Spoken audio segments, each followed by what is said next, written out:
ناظرین، پروگرام گفتگو کے ساتھ میں ہوں آپ کا میزبان مصطفیٰ کمال پاشا۔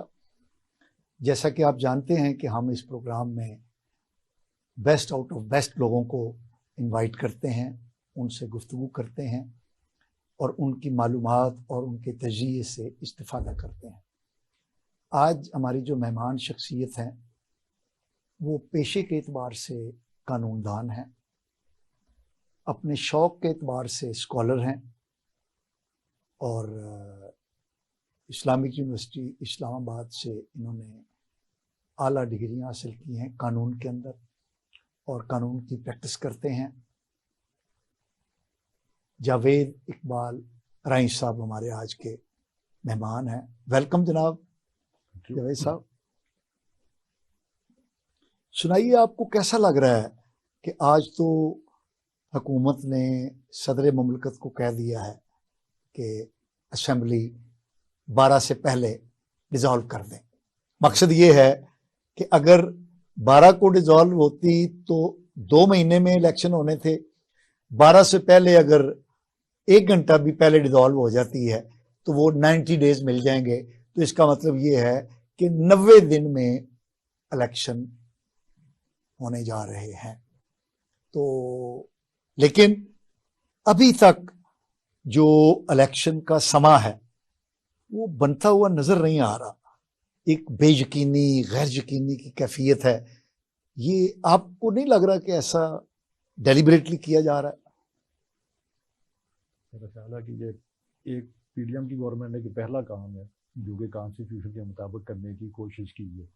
اچھا، آپ کا مطلب ہے کہ اس سے پہلے تو نہ انہوں نے کوئی امینڈمنٹ کی ہے نہ کوئی لیجسلیشن کی، اس سے الیکشن کو اوائڈ کرنے کے لیے۔ اوکے، ٹھیک ہے۔ تو آپ سمجھتے ہیں کہ اس بات کو میں اپریشیٹ کرتا ہوں، یہ پہلا کام ہے جو انہوں نے کانسٹیٹیوشن اور لا کے مطابق کر رہے ہیں، جس کے لیے انہوں نے ایٹ لیسٹ کوئی ہینگی پھینکی نہیں کی، کسی بھی طرح سے اسے آئین سے انحراف کی کوشش نہیں کی۔ ٹھیک ہے، نہیں، اور ڈیوائس جو 2 ماہ میں الیکشن کرانے کی بجائے 1 ماہ فالتو لے لینا، یہ ایک ڈیوائس ہے۔ اگر وہ لیگل ڈیوائس ہو تو وہ تو اسلام میں بھی کتاب الحیل کے مطابق ہیلا جائز ہی ہوتا ہے۔ اچھا، تو یہ دیٹ از لیگل، ٹھیک ہے۔ تو یہ اس کی حد تک تو ہم نے بلکہ یہ اپریشیٹ کرتے ہیں ہونے والی بات۔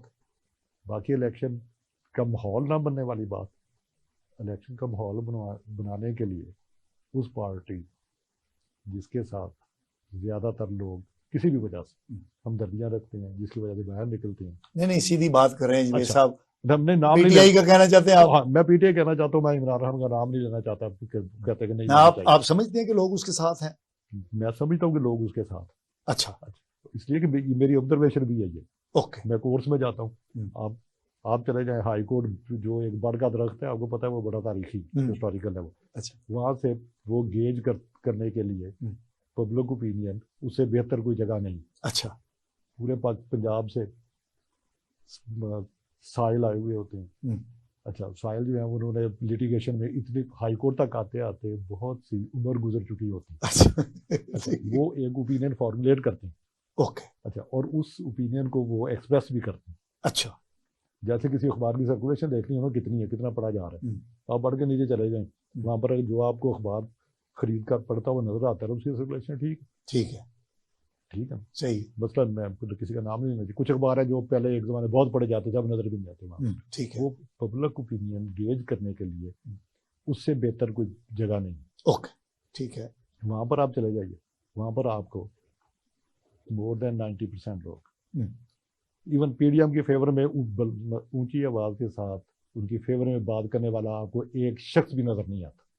مطلب یہ وہ چیز ہے جو ویریفائی کی جا سکتی ہے، ٹیسٹ کر سکتے ہیں آپ۔ اچھا، آپ کا جائے چینل، آپ کے رپورٹر جو ہیں وہاں پر دیکھ لیں جاتے ہیں۔ جاوید صاحب، آپ کی بات کو ہم ریجیکٹ تو نہیں کر سکتے، لیکن یہ آپ جا کر دیکھ لیں۔ میں نے کہا نا کہ یہ اس طرح کا ایک فیکٹ ہے جو ویریفائیبل ہے۔ اوکے، آپ چلے جائیں وہاں پر باآواز بلند پی ڈی ایم کی سپورٹ کرنے والا آپ کو ایک بندہ نہیں ملے گا، اور پی ٹی آئی کی کو سپورٹ کرنے والے باآواز بلند وہاں پر بہت سے لوگ ملیں گے آپ کو۔ کیا سمجھتے ہیں آپ؟ مہنگائی اس کی ایک وجہ ہے؟ نہیں، مہنگائی بھی کچھ یہ بھی ہے کہ لوگ کہتے ہیں کہ ملک یہ سیاست جو ہے نا اس لیے ہونی چاہیے کہ ہم ایک ایسا اچھا نظام دے سکیں جس کے تحت ہم اچھے طریقے سے زندگی بسر کر سکیں۔ اچھا، اور وہ تو سمجھتے ہیں عمران خان صاحب نے اچھا، وہ 3.5 سال میں اچھا نظام عمران دے خان سے دیا. وہ پھر بھی توقع کرتے ہیں، ان سے وہ بالکل توقع نہیں کرتے. اچھا اس کی ریزن ہے نا، ہم 85 سے پہلے شورا کے زمانے میں جب ضیاء صاحب نے بنائی تب سے ہم انہی لوگوں کو دیکھتے ہیں. اور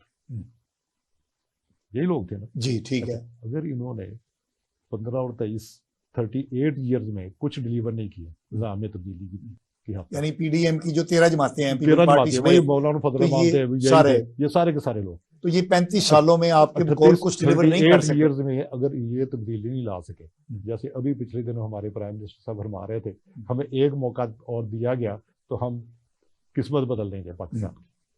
تو لوگ اب یہ سوال پوچھتے ہیں کہ آپ نے 38 ایئرز گزار دی ہیں، کتنے موقع ملے؟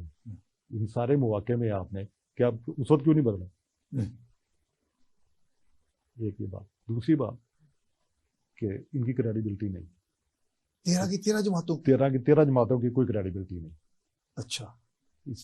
اس لیے کہ یہ سارے کے ساتھ یہ جو اب آپ دیکھ لیں نا کہ جو لیجسلیشن ہوتی رہی ہے وہ ساری کی ساری ان کی جو بھی ایکٹیویٹیز تھی انہیں کریمنل نہ کہیں، انلیگل کہہ لیں، کچھ بھی کہہ لیں، یا کرپٹ پریکٹسز جو تھی انہیں پروٹیکٹ کرنے کے لیے یہ سارا کچھ ہوا. جتنی بھی لیجسلیشن ہوئی ساری کی ساری. ایون آپ مجھے ایک تجربہ ہے کہ پرویز مشرف کے زمانے میں ہمیں ایک پارڈن چاہیے تھا، تو جو قائم مقام صدر تھے انہوں نے پارڈن نہیں دیا تھا. انہوں نے کہا یہ میرا کام نہیں ہے. تو جب وہ مشرف صاحب نے پرسنلی انہیں کہا تھا کہ یہ کرنا ہے لیکن ہی ریفیوز. اس نے کہا آپ آئیں گے آپ کر لیجیے. اچھا. اب یہاں پر قائم مقام صدر صاحب جو ہیں وہ ساری سزائیں معاف کر دیتے ہیں. اچھا سزائیں معاف ہوئی ہیں، جرم تو کا وقوع پذیر ہونا جو ہے نا وہ اس سے ختم نہیں ہوا. سزائیں معاف ہو جب مجھے سزا ہوتی اور یہ بچی آپ مجھے معاف کر دیتے. ٹھیک ہے. اس کا مطلب یہ ہے کہ اس میں دو باتیں ہیں. لاجیکلی لیگلی آپ چھوڑ دیں، لاجیکلی کوئی بھی منطقی ذہن رکھنے والا شخص یہی کہے گا کہ سزا معاف کروانے کا مطلب یہ ہوتا ہے کہ میں نے جرم کا کمٹ کرنا قبول کر لیا، وہ قبول کیا ہے، اور سزا کا درست ہونا بھی قبول کیا ہے. اس لیے کہ اگر سزا غلط تھی تو اس کے لیے تو اپیل ہونی تھی. اپیل نہیں کی آپ نے، سزا معاف اپیل ہونی تھی، نگرانی ہوتی، جو بھی فورم تھا وہاں پر جاتے. ٹھیک ہے. تھرو جوڈیشل پروسیس ہونی تھی. جب آپ پریزیڈنٹ سے اپنی سزا معاف کرواتے ہیں اس کا مطلب یہ بنتا ہے کہ آپ نے اپنا کرمنل ہونا، یہ تو کرمنل ہونا اسٹیبلش ہو گیا. ٹھیک ہے. آپ کو سزا ہوئی. ٹھیک ہے. ٹھیک. آپ نے وہ مان لیا کہ میں کرمنل ہوں، آپ کو سزا ہوئی تھی، وہ بھی صحیح ہے. اچھا وہ بھی صحیح تھی. اچھا آپ کہنا کیا چاہتے ہیں؟ میں یہ کہنا چاہتا ہوں کہ یہ سارا یہ جو لیجسلیشن ہوئی ہے یہ کسی خاص، یہ کہنا چاہتا ہوں یہ اب پبلک جو ہے نا وہ اتنی بیوقوف نہیں وہ جو لیجسلیشن کا آپ ذکر کر رہے ہیں پارڈن والی، آپ کا سوال یہ تھا کہ پبلک ان کے ساتھ نہیں ہے، پی ٹی آئی کے ساتھ. ان کے ساتھ نہ ہونے کا یہ ہے کہ لوگوں کو اس حد تک اویئرنیس آ گئی ہے کہ یہ اپنا کرمنل ہونا مانتے ہیں، سزا کا درست ہونا مان لیتے ہیں، اور اس کے باوجود یہ دوبارہ آنا چاہ رہے ہیں. بڑی بات کہہ رہے ہیں آپ. اچھا ہاں جی، یہ دوبارہ آنا چاہ رہے ہیں نا. پی ڈی ایم الیکشن ہی لڑنا ہے نا اس نے. ٹھیک ہے. ہاں جی وہ لڑنا چاہ رہے ہیں الیکشن. یہ کیسے پبلک کو اب اتنا زیادہ بیوقوف نہیں بنایا جا سکتا. اوکے. اچھا یہ پبلک ان کے ساتھ نہیں ہے. اچھا یہ جو میرا ایگری جو لیجسلیشن جس کی آپ بات کر رہے ہیں یہ کہیں آنے والے دنوں میں کسی خاص معافی کے لیے تو نہیں یہ سب کچھ کیا جا رہا؟ نہیں، آنے والے دنوں کے لیے خاص معافیا کے لیے نہیں کیا گیا. ہاں یہ جو موجود ہے ان کے لیے کیا گیا. آنے والے دنوں کی بات نہیں، وہ تو جو موجودہ صورتحال ہے اس کے مطابق اس کے کچھ بینیفٹس نہیں ہیں. اسے موجودہ صورتحال میں انہیں بینیفٹس دینے کے لیے استعمال کیا گیا. فیوچر میں تو ممکن ہے کہ یہ لیجسلیشن جو ہے نا جس طرح انہوں نے کی ہے کہ ریٹروسپیکٹیو افیکٹ کے ساتھ یہ لیجسلیشن جو ہے ساتھ لیجسلیٹ کیا نا انہوں نے. ٹھیک ہے. تو آنے والی حکومت اگر ان کی نہیں ہوتی تو اسٹرائک ڈاؤن ہو جائے گا. وہ بھی تو نہیں، وہ ریٹروسپیکٹیو افیکٹ کے ساتھ نہیں لیجسلیشن کر سکتی، وہ بھی کر سکتی ہے. اسے کیا کریں گے؟ اوکے. اچھا آپ کی باتوں سے یہ لگ رہا ہے کہ یہ پی ڈی ایم الیکشن میں نہیں جانا چاہتی. پی ڈی ایم الیکشن میں اگر پی ڈی ایم الیکشن میں جانے کا ایک ہی مقصد ہوتا ہے سیاست جیتنا، کہ وہ ثابت کر سکیں. نہیں، وہ ثابت کر سکیں کہ ہمیں پبلک سپورٹ حاصل ہے. تو وہ تو آپ کہہ رہے ہیں ان کو نہیں ہے پبلک سپورٹ. نہیں، میرا کہنے سے ہٹ کر اچھا اس لیے جاتے ہیں نا وہ ثابت کر سکیں کہ ہمیں پبلک سپورٹ حاصل. ٹھیک ہے. ٹھیک. پبلک سپورٹ میرا نہیں خیال کہ انہیں حاصل ہے، جو میری آبزرویشن ہے اس کی حد تک.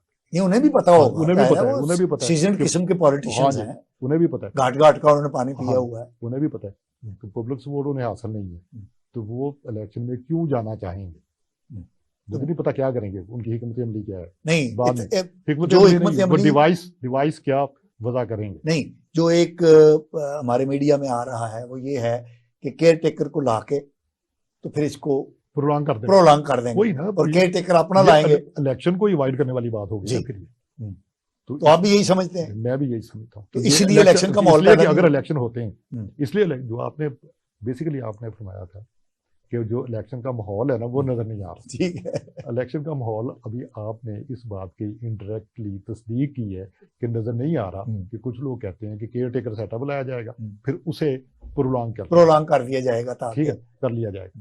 تو الیکشن کا ماحول تو نہیں بنے گا اگر پہلے دن سے آپ کی سوچ یہ ہے کہ الیکشن کروانا نہیں, اگر آپ کو پتا ہو کہ آپ نے شادی نہیں کرنی, تو آپ اس میں اس ویگر کے ساتھ وہ ساری رسومات کبھی بھی بجا نہیں لاتے. ٹھیک ہے, آپ کو پتہ ہی ہونی نہیں ہے ایسے کام کا, تو وقت کیوں ضائع کیا جائے. ہاں, پیچھے بیک آف مائنڈ بات ہوتی ہے نا ایک آپ کی, یہ تو کام ہونا ہی نہیں, تو میں اس پر کیوں کروں سارا کچھ, تو انہیں پتہ ہے. اچھا, آپ کی موجودگی سے ہم فائدہ اٹھاتے ہیں میاں صاحب. نواز شریف صاحب کا طویل عرصے سے ہم سن رہے ہیں, آ رہے ہیں, تو نہ آنے کی وجہ تو ظاہر ہے کہ ان کی سزا ہے. اس میں آپ سمجھتے ہیں کہ کوئی چیف جسٹس کے تبدیل ہونے سے ان کے اس سٹیٹس میں کوئی تبدیلی کی توقع کی جا سکتی ہے, کیونکہ ان کی ایک ایپلیکیشن, لیکن بات یہ ہے نا کہ انہوں نے اس کے لیے ایک انتہائی براہ راست ڈائریکٹ ایک طریقہ وضع کیا اور اسے استعمال کر لی. کون سا؟ جو سزائیں تھیں وہ ساری معاف کروا لی. اچھا, ٹھیک ہے نا, قائم مقام پریزیڈنٹ صاحب سے انہیں چیف جسٹس آئے یا نہ آئے نہیں, تو وہ جو معاف انہوں نے کروائی ہیں قائم مقام سے, اس میں نواز شریف صاحب کی بھی شامل ہے. تو نواز شریف صاحب کی تو معاف کروائی ہے جو میں نے پڑھا ہے میڈیا میں آج تک. نہیں تو پھر آگے نہیں رہے. وہ نہ آنے کی وجہ کچھ اور ہے, وجوہات ہیں. اصل وجہ یہ ہے, پہلی بات کہ ان ایک بات پبلک سپورٹ کا نہ ہونا ہے. اچھا, ٹھیک ہے, کوئی بھی ایڈونچرر چاہے وہ کسی بھی جگہ سے ہو, اگر وہ آ جاتا ہے تو انہیں پتہ ہے کہ پبلک سپورٹ تو مجھے حاصل نہیں, تو پبلک سپورٹ کے بغیر سیاستدان جو ہے نا پروٹیکٹڈ فیل بھی نہیں کرتا کبھی. اوکے, ظاہر ہے وہ پبلک میں ہی مطلب کمفرٹیبل فیل کرے گا. شاگرد کا ایک مصرع تھا, اس نے کہا تھا کہ اگر خلقت نہیں ہے ساتھ تو خدا بھی نہیں ساتھ والی بات. تو خلقت تو ساتھ نہیں ہے ان کے, انہیں پتہ ہے اس بات کا. اچھا میاں صاحب, یہ پاکستان میں جو دہشت گردی ہے اس کی نئی لہر اونچی سطح پہ آ گئی ہے. کل جو باجوڑ میں خودکش دھماکہ ہوا ہے, 10 سے 12 کلو وزن کا تھا, اور اس میں 200 سے زائد لوگ زخمی ہیں, 56 کے قریب اللہ کو پیارے ہو چکے ہیں. اور اس طرح کے دھماکوں میں جو زخمی ہوتے ہیں وہ بھی قریب المرگی ہوتے ہیں. یہ بہت بڑا حادثہ ہے, بہت بڑا حادثہ ہے. اور حیرانگی کی بات یہ ہے کہ اس کو کسی نے قبول نہیں کیا کہ ہم نے کیا ہے. امریکہ نے بیان دیا ہے کہ ٹی ٹی پی نے کیا ہے اور اس کو القاعدہ کی حمایت حاصل تھی. طالبان کی جو حکومت ہے کابل میں, انہوں نے بھی اس کو کنڈیم کیا ہے. کیا دیکھتے ہیں آپ؟ دیکھتے ہیں کہ یہ جو امریکہ کا یہ کہنا کہ اس میں القاعدہ شامل ہے, یہ اس لیے کہ میری طرح آپ بھی کچھ ذاتی علم رکھتے ہیں اس معاملے.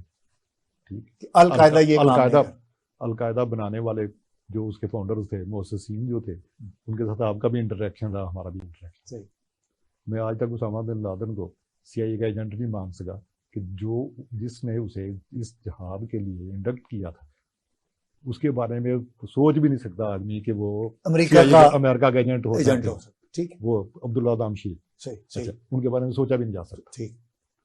دیکھیں جی, ان کے بارے میں تو ہم کہا کرتے تھے, آپ کو پتا ہے وہ تو کہ نبی پاک صلی اللہ علیہ وسلم کی ایک حدیث ہے کہ مومن کی سب سے بڑی نشانی یہ ہے کہ اس کو دیکھ کے آخرت یاد آئے. بالکل. تو عبداللہ زام شہید کو دیکھ کے تو ہمیں ایسے لگتا تھا کہ جیسے کوئی صحابہ کرام کے دور کی بھولی بٹکی روح جو ہے وہ مسلمان یاد آتے تھے, انہیں لگتا تھا کہ تو ان کے بارے میں یہ سمجھنا کہ ان کا کوئی امریکن سی آئی امریکہ کے ساتھ الگ ہوگا، یہ ماننے والی بات نہیں جی. اور القاعدہ بہرحال اس کے بارے میں جو بھی تھیوریز پیش کی جائیں، یہاں پر کچھ میں نے کچھ کالم پڑھے صاحب کے، وہ بڑے خاصے جاتے ہیں، لیکن وہ اس میں ایک بات بھی ایسی نہیں تھی جو ٹھیک ہوتی کہ القاعدہ کہاں بنی ہے، وہ سارا جھوٹ.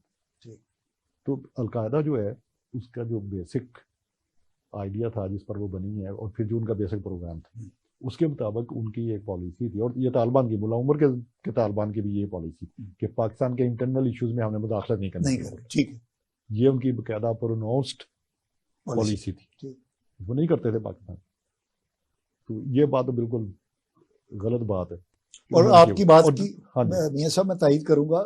ڈاکٹر اسرار صاحب کی میں نے کل ایک تقریر سنی ہے، جب وہ ملا عمر صاحب سے مل کے آئے تھے، ان کی ملاقات ہوئی تھی، تو انہوں نے خطاب فرمایا تھا ایک باغ جناح میں، اس کی ریکارڈنگ میں نے سنی ہے. تو اس میں انہوں نے کہا کہ ملا عمر رحمۃ اللہ علیہ نے یہ کہا تھا کہ پاکستان جو ہے ہمارے لیے ایک متبرک جگہ ہے، اور اس کی جو سلامتی ہے وہ ہماری پالیسی کا حصہ ہے. بالکل. تو یہ کیسے ممکن ہے کہ ان کی جو لیگیسی ہے وہ پاکستان کو انسٹیبل کرنے کی کوشش کریں؟ اور ٹی ٹی پی تو بہرحال ایک bunch of, T T P کے بارے میں دو مختلف قسم کی تھیوریز آتی ہیں. ایک یہ کہ اس میں ایک کچھ ایلیمنٹ ایسا بھی ہے جو وقتاً طالبان، ملا عمر کے طالبان کی اپروچ کے ساتھ کام کر رہا تھا. اچھا. وہ ایک یہ تھا کہ ٹی ٹی پی جو ہے یہ کریشن ہی ان کی ہے جو امریکن سی آئی اے کی انریسٹ چاہتے ہیں، اور اس کے داعش جیسے امریکن سی آئی اے نے بنائی تھی. بالکل داعش نہیں. ایک اور بات کنیڈی ڈاکٹرائن تھی ایک، اگر آپ نے پڑھا ہوا، کنیڈی ڈاکٹرائن یہ تھی کہ انڈیا جو ہے نا وہ دنیا کی سب سے بڑی جمہوریت ہے. اوکے. آبادی کے لحاظ سے، آبادی کے لحاظ سے، رقبے کے لحاظ سے. رقبہ تو خیر امریکہ کا زیادہ ہے، لیکن بہرحال اچھا. لیکن اس کا پروٹیکٹ کرنا اس وقت تک ممکن نہیں ہے جس وقت تک نارتھ، شمال سے آنے والے لوگ جو ہے نا انہیں نہ روکا جا سکے. پاکستان اور اچھا انہیں نہ روکا جا سکے. اچھا اب انہیں کیسے، پاکستان نہیں، شمال میں کون؟ شمال میں افغانستان، سارے رشین اسٹیٹس ہی ہے وہ. اچھا ہم نہیں ہیں اس میں. اچھا ہم نہیں ہیں اس میں. ٹھیک ہے. اچھا انہوں نے کہا نہیں، پاکستان جو ہے نا وہ جو نارتھ سے آنے والے لوگ ہوتے ہیں، شمال سے آنے والے جتنے بھی لوگ تھے، ان کے لیے پڑاؤ تھا ایک. اچھا یہ سب ادھر سے آتے ہیں، ویلکم کرتے تھے. ٹھیک ہے. یہ انہیں بٹھاتے تھے، روٹی پانی دیتے تھے. جب وہ سستا لیتے تھے پھر وہ آگے انڈیا میں نہیں وہ انڈیا میں جا کر جاتے تھے. اور انڈیا آپ کو پتہ ہی ہے کہ پھر اس کے بعد کیا ہوتا ہے کہ بابر 200 لوگوں کے ساتھ آتا ہے، وہ پورے انڈیا پر قبضہ کر لیتا ہے. لودھی جاتے سارے، یہ ان کی ڈاکٹرین تھی کہ نارتھ سے آئے نا. اچھا انہوں نے کہا کہ انڈیا کو محفوظ رکھنے کے لیے شمال والوں سے ضروری ہے کہ ایک درمیان میں ایک ایسی اسٹیٹ ہو جس کے ساتھ شمال سے آنے والے بجائے یہ تو انڈیا میں آ کے، وہ نہیں، وہ اسٹیٹ جو اس کے درمیان میں ہو، وہ ان کے سستانے کے لیے جگہ فراہم کرنے کی بجائے، انہیں فیسیلیٹیٹ کرنے کی بجائے ایک ایسا ملک ہونا چاہیے جو انہیں روکے. اچھا. اور وہ ایک ہی صورت میں ممکن ہے کہ شمال کی اور پاکستان کی لڑائی آئے گی. اچھا ایک ہی صورت اس کی پالیسی کے تحت یہ اس پالیسی کے تحت، اور آج تک اس پالیسی کے تحت ہو رہا ہے. آپ دیکھ لیں پوری جب سے پاکستان بنا ہے کہ ایک فرینڈلی حکومت تھی پاکستان کی، طالبان کی. اس سے پہلے کوئی فرینڈلی حکومت کبھی نہیں ہے. ٹھیک ہے. اچھا وہ اس فرینڈلی حکومت کو ختم کرنے کے لیے وہ سارے جو شمال سے آنے والے ایڈونچررز کہہ لیں یا طالع آزما کہہ لیں، جو بھی کہہ لیں، جو انہیں ویلکم کرتے تھے، ان کے ساتھ اس طالبان کے علاوہ باقی سب تو ہمارے ساتھ لڑتے ہی رہے ہیں نا. ٹھیک ہے. کوئی بھی نہیں جب سے پاکستان بنا ہے. طالبان نے کہا کہ اور انہیں نہیں رہنے دی گیا، انہیں طالبان کو کرش کرنے کے لیے انڈیا شامل تھا. اچھا ایران شامل تھا، سب لوگ شامل تھے نا اس میں. ہر وہ شخص یہ نہیں چاہتا تھا کہ پاکستان اور شمال جو ہے نا وہ فرینڈلی ہوں. ناظرین، میاں صاحب ماشاءاللہ، میں نے جیسے شروع میں کہا تھا کہ پیشے کے اعتبار سے یہ جورسٹ ہیں اور اپنے شوق کے اعتبار سے یہ اسکالر ہیں. کتابوں کے ساتھ ان کا لو، رومانس جو یونیورسٹی اور اس سے پہلے کا شروع ہوا اور اب یہ کنارے لگنے والے ہیں، اور ابھی تک یہ رومانس جاری ہے، اور ان کی ساتھ ہماری گفتگو جاری رہے گی. ہم ایک شارٹ بریک پر جا رہے ہیں، ہمارے ساتھ رہیے.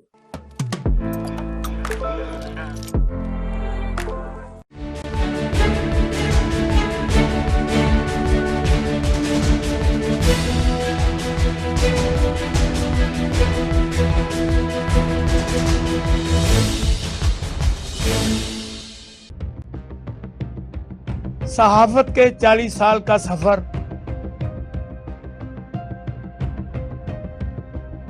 سیاست کی جنگ صحافت میں، سیاست بخیر میں دیکھیے پوری دنیا کی سیاست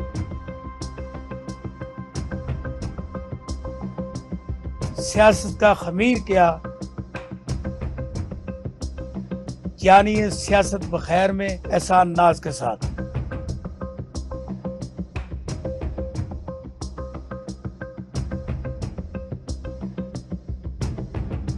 دیکھیے پروگرام سیاست بخیر ہر ہفتے پیر سے بدھ شام 7 سے 8 بجے صرف اسپیشل ٹی وی پر۔ ناظرین ویلکم بیک۔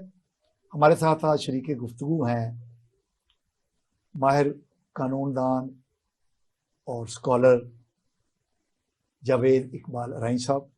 ان سے ہم گفتگو کا سلسلہ وہیں سے جوڑتے ہیں جہاں سے وقفے سے پہلے ٹوٹا تھا۔ جی، تو آپ کا کہنا یہ ہے کہ جو دھماکے کی اب تک ہم بات کر رہے تھے جی کہ یہ اس میں امریکہ کا ہاتھ ہونا تو ممکن ہے، لیکن T T P supported by Afghan Taliban یا القاعدہ نہیں ہو سکتا، درست نہیں ہے۔ یہ لوگ یہ آپ نے بڑی خوبصورت بات کہی ہے، اور وہ تمام اسلحہ جو امریکہ چھوڑ کر گیا ہے وہ ٹی ٹی پی کے بھی ہاتھ لگا ہے۔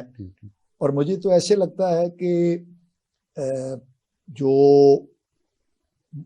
دوسری قوتیں ہیں جس میں انڈیا بھی شامل ہے، جس میں امریکہ بھی شامل ہے، ان کی بھرپور کوشش ہے کہ ٹی ٹی پی کو افغان طالبان کے کھاتے میں ڈال کے پاکستان اور افغان طالبان کے درمیان منافرت پیدا کر دی جائے۔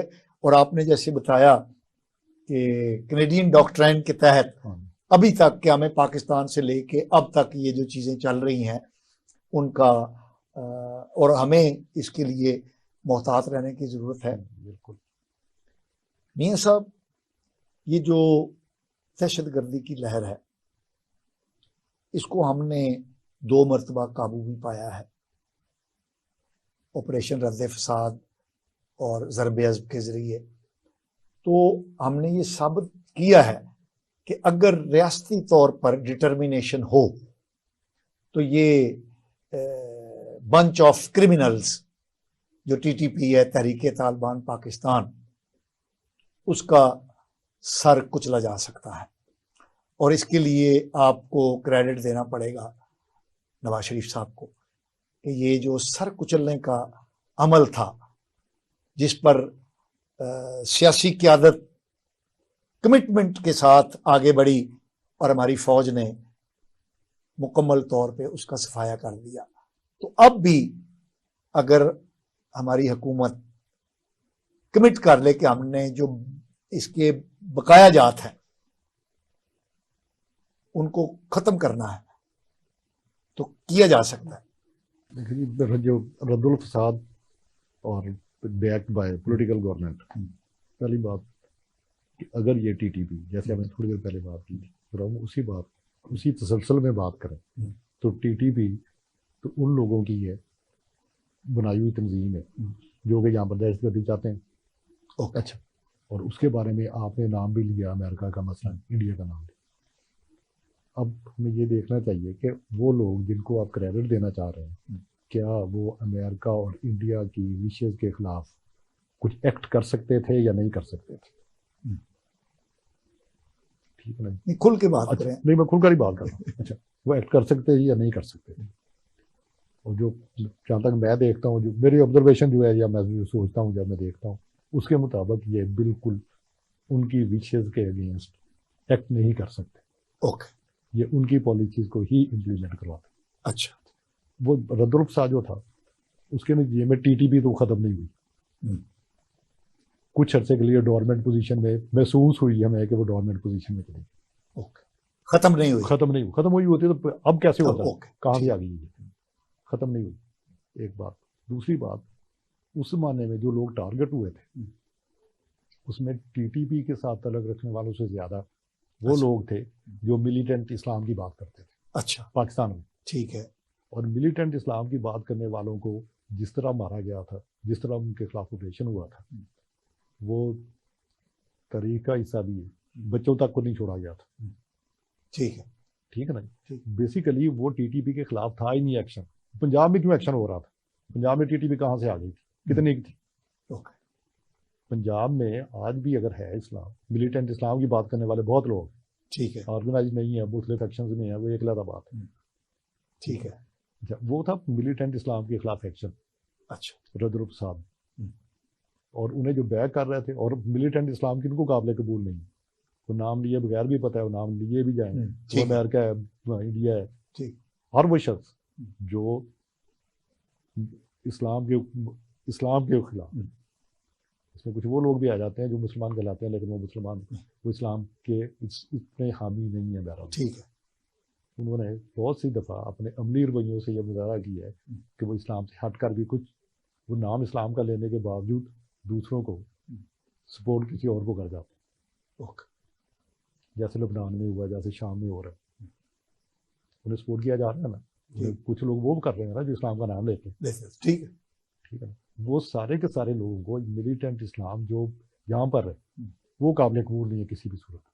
ٹھک ہے. رد الفساد بیسیکلی ٹی ٹی پی کے خلاف ایکشن تھا ہی نہیں. کس نے کہا کہ ٹی ٹی پی کے خلاف ایکشن تھا؟ وہ ٹی ٹی پی ایک اس طرح کا چیز ہے، وہ کہتے ہیں کتے کو پہلے برا نام دو پھر اسے مارو. ہاں، اسے کوئی نہیں کچھ کہتا، کہتے ٹھیک ہے جسٹیفائڈ فیکٹ. ویسے مارا جائے تو لوگوں کو ترس بھی آتا، کہتے ہیں یہ ظلم تھا، کروئلٹی تھی. تو بھائی بات اس طرح سے کہ وہ رد الفساد جو تھا نا، وہ ملیٹنٹ اسلام کو کتے کا نام دے کر مارنے والی بات تھی، اور اسے ٹی ٹی پی کے ساتھ ملایا گیا تھا. اچھا میاں صاحب، وہ جو پولیٹیکل لوگ تھے نا، میں ان پر بالکل یہ ماننے کے لیے تیار نہیں ہوں کہ انہیں امریکہ یا کوئی بھی جو انٹرنیشنل ایجنسیز ہیں ان کی مرضی کے اور منشا کے بغیر کچھ بھی کریں. اچھا میاں صاحب، ہم آگے بڑھتے ہیں. ہمارے جو مسائل ہیں اس وقت، ہماری معیشت جو ہے مکمل طور پہ قرضہ اور سود کے معاشی طور پر کولیپس جھگڑی ہوئی ہے، اور ہم سسک رہے ہیں $1 بلین کے لیے، چند کروڑ ڈالر کے لیے. اور جو ہی کوئی ہمیں وہ ہمارے کشکول میں ڈالتا ہے تو ہمارے حکمران جو ہیں وہ چھلانگیں لگانا شروع کر دیتے ہیں کہ آ گیا دیکھو کیا ہو گیا. یعنی انڈیا کی اس وقت حالت یہ ہے کہ ان کا جو فارن ایکسچینج ریزرو ہے وہ $600 بلین ہے، اور ہمارا 6-7 ہوتا ہے، 6-7 ارب ڈالر جاتا ہے، تو ہم کہتے ہیں دیکھو جی کتنا ہو گیا ہے. یہ کب تک ہم اسی آب و گل کے درمیان چلتے رہیں گے؟ کوئی بہتری نظر آنے کی امید ہے آپ کو؟ بہتری نظر آنے کی صرف ایک ہی طریقہ ہو سکتا ہے. آپ کو پتہ ہے کہ اسرائیل جو ہے اس کا کوئی کانسٹیٹیوشن نہیں ہے. وہ کہتے ہیں کہ ہمارے پاس تالمود جو ہے تورات ہے، وہی ہمارا کانسٹیٹیوشن ہے. ٹھیک ہے. اور وہ جو 10 کمانڈمنٹس جو ہیں نا، اس کی جتنی وہاں پر عملی طور پر تطبیق اسرائیل میں ہے، کہیں بھی نہیں. مسلمانوں نے بھی نہیں کی اسلام کی اس حد تک امپلیمنٹیشن. اپنے جو بیسک ہمارے تھے وہاں پر، پاکستان قائد اعظم نے کیا کہا تھا، ان کا کانسٹیٹیوشن ہمارے پاس بنا بنایا موجود ہے، جس پر بڑی آج تک ترکیب سند دانش اور یہ وہ بک بک کر، مطلب اس پر وہ کہتے ہیں یہ کیا بات ہوئی کہ قرآن پاک میں کون سے ملکت چلانے کے اصول دیے ہوئے ہیں. ٹھیک ہے. بات تو پرنسپلس کی ہوتی ہے، باقی تو لیجسلیشنیں ہوتی ہیں، سبارڈینیٹ لیجسلیشن ہوتی رہتی ہے، چیزیں بنتی رہتی ہیں. تو ہمارے پاس تو قائد اعظم نے یہ کہا نا پوری کتاب موجود. پاکستان بنا تھا، کیوں بنا تھا؟ پاکستان کے بارے میں ایک انتہائی غلط بات ہے کہ باہر سے لوگ آئے اور ایک خطے کو 2 حصوں میں تقسیم کر دیا. یہ ایک نان سینس کی بات ہے کہ آپ جب ان کی تقریر پڑھ لیں، اسے پتہ نہیں، یہ پڑھنا نہیں چاہتے یا سمجھنا نہیں چاہتے. انہوں نے یہ کہا تھا، ریشنل آف پاکستان ہمارے کورس میں شامل رہی ہے ابھی. انہوں نے کہا تھا کہ پاکستان اس دن بنا تھا جس دن اس دھرتی کا پہلا شخص مسلمان ہوا. باہر سے آنے والا کی وجہ سے نہیں بنا، اس لیے کہ ایک گھر ہے آپ کا، میرا، ہم بھائی ہیں دونوں، ایک ہماری بہن بھی ہے، 3 لوگوں کا گھر ہے. آپ رات دوپہر کو 12 بجے تک سونا چاہتے ہیں، میں صبح 5 بجے اٹھنے والا ہوں. بہن جو ہے نا وہ 2 بجے اٹھ کر تہجد پڑھتی. آپ کہتے ہیں میں ڈسٹرب ہوتا ہوں، یہ 2 بجے اٹھ کر کھڑکا شروع کر دیتی ہے. 5 بجے والا بھی آپ کو اچھا نہیں لگتا. اس کا حل کیا ہے؟ گھر ایک ہے، آپ کے دادے کا گھر تھا، آپ کے والد کا گھر تھا، اس میں بھی پارٹنر ہوں نا، آپ بھی ہیں، اس کا بہترین حل کیا ہے، اپنے اپنی دیواریں کر لو بھائی، کوئی ڈسٹرب بھی نہیں ہوگا. قیادت میں تو یہ بات ٹھیک ہے. اور قیادت میں ساتھ یہ بھی تو کہا تھا نا کہ ہمارا کانسٹیٹیوشن کیا ہوا، قرآن، اور قرآن کیا کہتا ہے کہ سودی معیشت کے بارے میں کہ وہ حرام. تو ہماری پوری معیشت سود پر کھڑی، ٹھیک ہے نا. اور بجائے اس کے کہ ہم لوگوں کی اخلاقی تربیت کرنے کے کہ مثلا شرک، آپ خود معاشیات کے ماہر کہ شرکت، مزاربت، ان چیزوں کی بجائے لوگوں کی اخلاقی تربیت کرنے کے، یا شرکت یا مزاربت میں اگر کوئی آدمی فراڈ کرتا ہے، دھوکہ دہی کرتا ہے، اس کے لیے قانون سازی کریں. ہم شرکت مزاربت کو کہتے ہیں یہ غیر عملی چیز، صحیح، ٹھیک ہے نا. جب وہ بینک سے قرضہ لے لیتا ہے شرکت پر، اس کے لیے تو سارے پینل میجرز موجود ہیں. جب دو بندوں ہی ہو جائے تو پھر نہیں ہے، کیونکہ وہاں پر سود کو پروٹیکٹ کرنا بیسیکلی اس وقت تک ٹھیک ہی نہیں ہو سکتا جب تک آپ سودی معیشت کو ختم نہیں کریں گے. اور سودی معیشت کو ختم کرنا اس لیے ضروری ہے کہ سودی معیشت ہے وہ ویلیو ایڈیشن کی حوصلہ شکنی کرتی ہے سرمایہ دار کے لیے. وہ اپنا پیسہ دیتا ہے، آپ کو دے دیتا ہے تھرو بینک دیتا ہے، ٹھیک ہے نا. ایک آرگنائزڈ طریقے سے وہ آپ سے اس کا منافع لینا شروع کر دیتا ہے. اور ویلیو ایڈیشن مادی مسائل کس کے پاس تھے؟ جس کے پاس پیسہ تھا وہ تو ویلیو ایڈیشن کر ہی نہیں رہا، کیونکہ اسے پتا ہے کہ ویلیو ایڈیشن کر کے جو ملنا تھا مجھے، وہ تو مجھے بینک سے ویسے مل رہا ہے. تو اصل میں ہمارے مسائل کی جو بنیاد ہے وہ سودی معیشت کے اندر جکڑا ہوا ہونا ہے. سودی معیشت، اور اس کے بعد دوسرا یہ ہے کہ ہمارا ویلیو ایڈیشن کی طرف نہ جانا. پھر اس کو بولیں ویلیو ایڈیشن جو ہے نا چیزوں میں، وہ نہ کرنا. کیا موبائل فون ہے، اس میں ٹوٹل جو بھی اس میں جو لگی ہوں گی، دھات لگی ہوگی، پلاسٹک لگا، اس کی ٹوٹل ویلیو اگر آپ کاؤنٹ کر لینا وہ 5,000 ہوگی، 6,000، ٹھیک، وہ 4 لاکھ کا بکتا ہے نا، ٹھیک ہے. وہ کس طرح بکتا ہے؟ ویلیو ایڈیشن کی نا. ٹھیک ہے. ہم یہاں پر ویلیو ایڈیشن تو کرتے کچھ نہیں، جو ویلیو ایڈیشن کرنا چاہتا ہے اسے روکتے ہیں. اور جو ویلیو ایڈیشن کے لیے پیچھے سرمایہ درکار ہے، کیپٹل، آپ یہ دیکھیں نا کہ یہاں پر سود کی شرح کتنی زیادہ ہے. امریکہ میں تو نہیں ہے، وہاں پر 2%، ادھر 22 ہے اور مزید بڑھنے والی ہے، مزید بڑھنے والی ہے، وہاں پر 2% ہے. وہاں پر انہیں پتا ہے کہ 2% سے بڑھائی نا تو پھر وہ جو پیچھے قوت ہے نا ویلیو ایڈیشن کے لیے، سرمایہ تو چاہیے نا، ٹھیک ہے، وہ سرمایہ رک جائے گا. ٹھیک ہے. اگر آپ سود کی شرح بڑھا دیں، جو انویسٹر ہے، سرمایہ کار، وہ کہے گا مجھے تو پیسے چاہیے بھائی. ٹھیک ہے. اچھا، میں یہ پلاسٹک کی بالٹی بنا کر 100 روپے کا مٹیریل دے کر 5 روپے کیوں کماؤں؟ مجھے بینک جو ہے 10 روپے دے، 10 روپے دے رہے ہیں تو میں بینک میں رکھوں گا 10 روپے. ٹھیک ہے. یہاں پر سود کی جو شرح ہے نا وہ اس لیے اتنی بڑھائی جاتی ہے، یہ باقاعدہ یہ ایک سائنس کہہ لیں، آپ کچھ بھی کہہ لیں، سازش کہہ رہے ہیں، سائنس کہہ رہے ہیں، کچھ بھی کہہ لیں، سودی شرح آپ اتنی بڑھا دیں سرمایہ کار جو ہے نا ویلیو ایڈیشن میں جائے گا ہی کریں. اور یہی ہو رہا ہے ہمارے ساتھ. یعنی ہم نے میاں صاحب، یعنی ہم نے جو کیپٹلزم کو اختیار کیا ہے، جو سودی معیشت کو اختیار کیا ہے، اس کا بھی جو ایک اچھا پہلو ہو سکتا ہے وہ بھی ہم اختیار نہیں کر رہے. یعنی اس میں شرح سود کو نیچے رکھ کے، جیسے امریکہ میں 2% ہے نا، تو ہم اس میں بھی، ہم یہاں پر 2% کبھی نہیں کرتے. 2% میں آپ بھی کبھی بینک میں پیسے نہیں جمع کروائیں گے، آپ کہیں گے میں کہیں نہ کہیں لگا 10 ریڑیاں لگوا لوں گا. ٹھیک ہے نا، ایک ریڑھی والا میرے 5,000 روپے پاتا، شام کو مجھے 1,000 روپے لا کر دے گا. ٹھیک. تو اب تو اطلاعات یہ ہیں کہ ہم نے کمٹ کیا ہے IMF سے کہ شرح سود کو ہم آہستہ آہستہ بڑھا کے 27 پہ لے کر جائیں گے، اور معیشت کا کام کرنا، ویلیو ایڈیشن کرنا امپاسبل ہو جائے گا. جو تھوڑی بہت چل رہی ہے ہماری انڈسٹری وہ بھی بند ہو جائے گی. انسینٹیو بھی کوئی نہیں رہنا، اس لیے کہ کون سی چیز ہے جس میں آپ ویلیو ایڈیشن کر کے 10 روپے کی چیز کو 50 روپے کی تو بنا نہیں سکتے. اچھا میاں صاحب یہ بتائیں کہ ہمارا جو آئین ہے وہ تو ٹھیک قرآن و سنت کے مطابق ہے، اس کا پری ایمبل یہ کہتا ہے قرآن و سنت کے ٹھیک ہے مطابق ہونا تو ہماری جو ریاست ہے وہ اسلامی جمہوریہ ہے. جی، تو پھر کیوں نہیں اس لیے کہ جب پاکستان بننے کے فوراً بعد بیسیکلی پاکستان بنا تھا اسلام کے لیے، قائد اعظم نے جو فاؤنڈرز تھے انہوں نے کہا جی اب یہ قرآن جو ہے نا ہمارا کانسٹیٹیوشن ہوگا، مطلب اسلام ہوگا، ٹھیک ہے. اور انہوں نے کہا لائف سٹائل ہمارا وہ ہوگا جو ہم چاہتے ہیں مسلمان ہونے کے بعد. یہی کہا گیا نا. اب ہوا کہ یہ تھی پاپولر اپروچ. ٹھیک ہے. قائد اعظم نے جسے انکیش کروایا. اچھا. ٹھیک ہے نا, اس کی نمائندگی کی, انکیش نہیں کروایا, اس کی نمائندگی پاپولر اپروچ کی. یعنی وہ دیانتداری تھی, یہ سمجھتے تھے دیانتداری کے ساتھ انہوں نے کہا یہ پاپولر اپروچ ہے. سارے جو ہیں اس گھر کے 3 میں سے 2 لوگ یہ چاہتے ہیں کہ اس گھر کو اس طرح کا ہونا چاہیے. ٹھیک ہے نا, انہوں نے انہیں ریپرزینٹ کیا, گھر علیحدہ کروا دیا. اب اس گھر کو اسی طرح چلنا چاہیے تھا. ٹھیک. اچھا, اب وہ جو پاپولر اپروچ تھی اسے دوبارہ سامنے آنے نہیں دیا.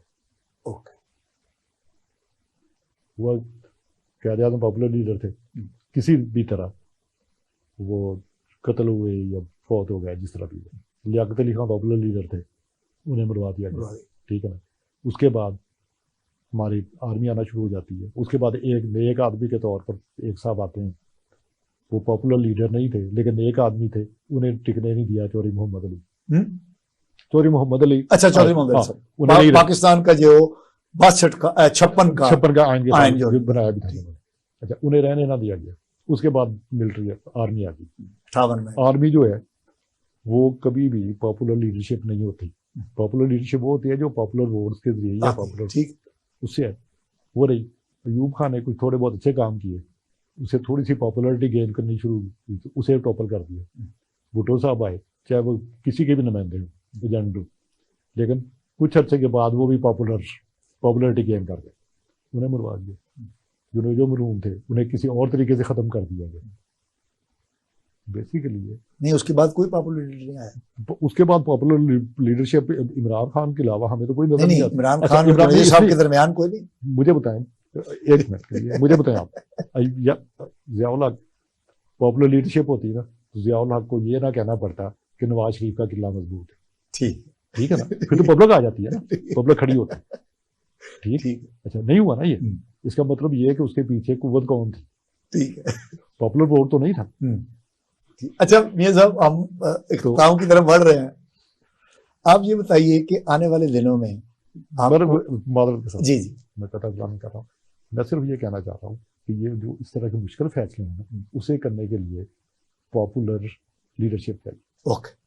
پاپولر لیڈرشپ ہی مشکل فیصلے کرے گی, اور پاپولر لیڈرشپ کو پاکستان میں سروائیو نہیں کرنے دیا آج تک, جو میری مطلب ہے جو کہنا چاہ رہا تھا. تو اس پاپولر لیڈرشپ کا آپ مستقبل کیا دیکھتے ہیں 9 مئی کے واقعات کے بعد, خاص طور پہ 9 مئی پاپولر یعنی وہ تاریخ سے مٹایا نہیں جا سکتا. پاپولر لیڈرشپ میں یہ ایک بات کہ یہ ہمارے اس برصغیر پاک و ہند کا ایک المیہ ہے. یہاں پر انگریز آتے ہیں 20, 25, 30 ہزار, اور اس وقت سری لنکا, سکم, بھوٹان, نیپال, بنگلہ دیش, برما, یہ سارے ہی تھے نا, سب پر گمز کر کے چلے جاتے. ٹھیک ہے نا, وہ پاپولر نہیں تھے. بیسیکلی یہاں پر ہم پاپولر لیڈرشپ کے لیے جب تک پبلک جو ہے نا وہ لکھنا نہیں شروع ہو گئی, اس وقت تک پاپولر لیڈرشپ کچھ آ ہی نہیں سکتی نا. اسے ڈیفینڈ کون کرے گا. ٹھیک ہے, اسے تو پاپولر ووٹ نہیں کرنا, پبلک نے کرنا تھا. یہ برصغیر کا المیہ ہے. 1000 سال سے جو میں نے ہسٹری پڑھی ہے اس میں تو یہی دیکھا میں نے. بابر آتا ہے 200 لوگوں کے ساتھ, پوری طرح بڑے برصغیر پر قبضہ کر کے بیٹھا.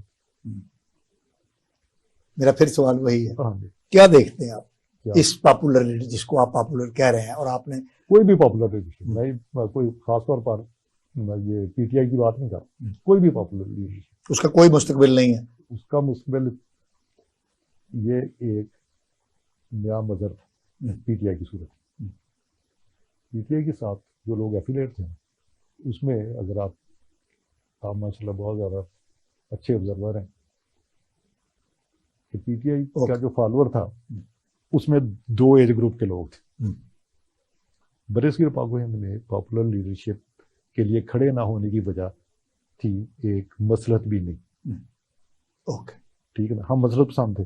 ہم کہتے یار میں وہ اپنی ایک خراش بچانے کے لیے نا سامنے کا بندہ مروا سکتا ہوں, اپنی خراش نہیں نا. یہ مصلحت بھی نہیں یہی ہوتی ہے نا کہ اپنی خراش بچانے کے لیے آپ اپنے 1 روپیہ بچانے کے لیے کسی دوسرے کا 1000 روپے کا نقصان کریں. یہ بھی پچھلے 10 سالوں میں یہ ایک نیا مظہر تھا کہ وہ اس age group 2 age group count ہوتے ہیں جو مصلحت پسند نہیں ہوتے. وہ ہوتے ہیں 30 سال سے پہلے کے لوگ, 25 سال سے پہلے کے لوگ. ایک ایک ہوتے ہیں 60 سال کے بعد کے. اچھا جو 25 سال سے پہلے کے لوگ ہوتے ہیں نا, شادی ہوتی ہے, ایک بیوی ہوتی ہے, انہیں کوئی اتنی ٹینشن نہیں ہوتی کہ بچے پڑھانا ہے, یہ کرنا, ابھی وہ موقع ہی نہیں آیا. موقع نہیں, جوش پورا ہوتا ہے. ہاں, وہ کہتے ہیں کہ یار کوئی مسئلہ پسند ہی نہیں ہے, میں لڑوں گا, مجھ سے کیا چھین لیں گے, وہ مسئلہ پسند نہیں ہوتا. ٹھیک ہے. اس کے بعد جب 30 سال کے اوپر جانا شروع ہوتے ہیں نا, پھر مسئلہ پسندی شروع ہو جاتی ہے کہ بچے اسکول جاتے ہیں, فیس دینی ہے, ذمہ داریاں آ جاتی ہیں, مسائل ہوتے ہیں, مسئلہ پسند ہو جاتے ہیں. پھر اس وقت وہ اثار کا جو تھا نا جذبہ, وہ تو یہاں پر کبھی رہا ہی نہیں, اور وہ اس وقت تو بالکل ہی وہ پسے پوچھ چلا جاتا ہے. اثار کرنے کی بات ہی نہیں, اثار تو کرتا ہی کوئی نہیں. 60 سال کے بعد جو لوگ تھے وہ کہتے ہیں کہ جو کرنا تھا نا ہم نے کر لیا, اب اچھا اب ہم نو مور, اب ہم لڑیں. اچھا, ان کا بھی ساتھ یہ ہوتا ہے کہ وہ مسئلہ پسند اس لیے نہیں جاتے کہ جس چیز کے لیے مسئلہ پسندی کا مظاہرہ کرنا تھا وہ سارے چیزیں جو ہے وہ اچیو کر چکے ہوتے ہیں یا نہیں کر چکے ہوتے ہیں, اور اب اگر وہ کر چکے ہیں پھر انہیں ضرورت نہیں, نہیں کر سکے تو وہ کہتے ہیں اب تو ہم کر ہی نہیں سکتے. ٹھیک. یہ پچھلے 10-15 سال میں یہ جو دو ایج گروپس کے لوگ تھے, یہ بیسیکلی پاپولر لیڈرشپ جو مزاحمت کر سکتی ہے اس کے لیے یہ دو. اور پاکستان میں یہ پاکستان کی خوش قسمتی تھی, یہاں پر وہ جو اسٹیٹس کو چھوڑ دیں, آپ کو پتا ہے کہ یہاں پر 60 سے 70 سال کے کتنے لوگ ہیں, میں ہوں 60 سے زیادہ کا, آپ بھی شاید, ہم سب زندہ ہیں نا. وہ جو ایج کا کنسیپٹ ہے نا یہاں پر 35 سال ہے, 50 سال ہے, یہ شماریات کے حساب سے ممکن ہے ٹھیک ہو, ویسے ٹھیک نہیں. میاں صاحب آپ کا بہت شکریہ, آپ نے ہمارے ناظرین کے لیے بہت اچھی گفتگو کی, آپ ہمارے پروگرام میں تشریف لائے, آپ کا بہت شکریہ. ناظرین, اگلے پروگرام تک کے لیے اپنے میزبان مصطفیٰ کمال پاشا کو اجازت دیجیے. اللہ نگہبان.